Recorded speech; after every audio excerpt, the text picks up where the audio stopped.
Jacques Follange, professeur à l'ICHEC et à l'Université de Metz et partenaire chez Just in Time Management.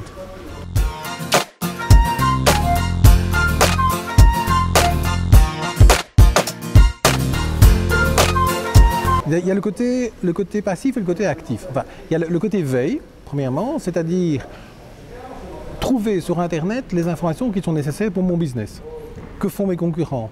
Que font mes nouveaux concurrents? Qu'est-ce qui se passe avec les produits que je vends? Comment les gens réagissent par rapport aux produits que je vends? Est-ce qu'il y a des critiques par rapport à ces produits? Est-ce qu'un de mes concurrents arrête de les vendre? Est-ce qu'il y a des développements technologiques, tout ce qui est veille technologique? Donc tout ça, c'est quelque chose où l'information est disponible et aujourd'hui, des moyens comme les flux RSS par exemple, permettent de recueillir cette information sans même aller la chercher. Donc ça, c'est évidemment fondamental pour savoir ce qui se passe. Donc là, il n'y a aucun risque, quoi. Là, a priori, il n'y a aucun risque puisqu'on va simplement chercher de l'information. Donc ça, c'est le côté veille. Donc là, clairement, je crois qu'il est fondamental que les entreprises soient sur Internet, ne serait-ce que pour savoir ce qui se dit sur elles. Il est fondamental pour une entreprise de savoir si on critique ses produits, si on en dit du bien. Rien que ça, par exemple.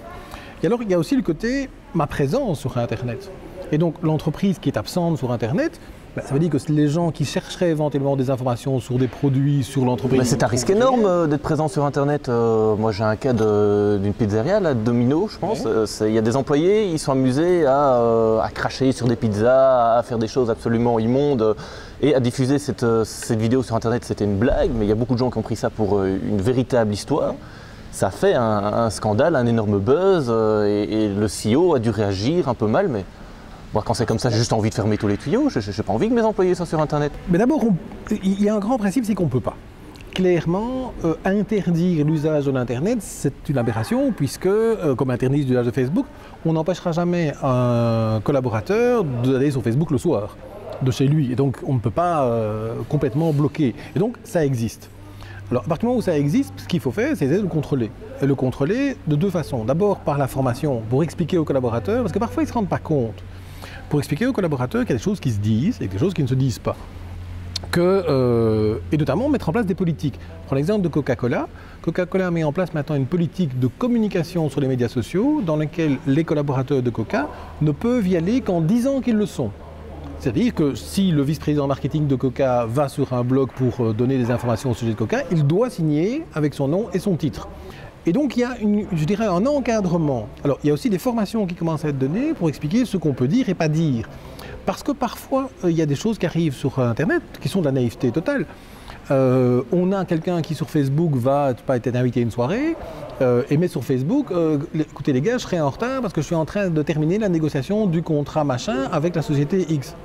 Mais c'est peut-être extraordinairement confidentiel et simplement par naïveté, la personne concernée ne... Donc les entreprises, plutôt que bloquer l'accès et faire un contrôle absolu et total, il vaut mieux quoi faire? Former les gens et donner quelques instructions et quelques guidelines générales et après... Mais j'ai souvent tendance à comparer ça au téléphone. On peut faire plein de choses désagréables avec un téléphone, il n'y a plus aucune entreprise qui imagine d'interdire de téléphoner. Et en plus, et c'est un peu le même genre de comparaison, chacun a son GSM, donc même si on coupait le téléphone de l'entreprise, il y en a toujours un à côté. En plus, il y a un contexte légal qu'on connaît peu, qui est la Convention collective 81 en Belgique, qui est une convention collective qui a été négociée entre le patronat et les syndicats, et qui précise les règles de contrôle. Donc en gros, sur ce qu'on appelle les communications électroniques, c'est-à-dire Internet et donc les médias sociaux et le mail, on a mis en place un système qui permet de contrôler, mais uniquement pour certains buts. Donc l'employeur peut contrôler pour la criminalité informatique, donc si quelqu'un est en train de pirater des installations, on peut contrôler et prendre des sanctions. S'il y a des choses illégales, pédophilie, pornographie, etc., racisme. Le troisième élément, c'est quelque chose qui est contraire au secret de l'entreprise, quelqu'un qui piquerait des bases de données pour essayer de les diffuser ou les vendre à l'extérieur. Et le quatrième élément, pour être complet, c'est le non-respect des règles de procédure, c'est-à-dire le fait de ne pas être trop souvent sur eBay, par exemple, ce qui n'est pas dramatique, mais qui est quand même contre-productif. Et donc, cette politique de contrôle et qui est mise en place dans un certain nombre de grandes entreprises et même de services publics pour le moment, permet aux employés de savoir où ils en sont en disant ça on peut pas. Il y a des listes, notamment dans les règlements de travail qui sont modifiés dans ce sens-là, qui disent ça on peut pas.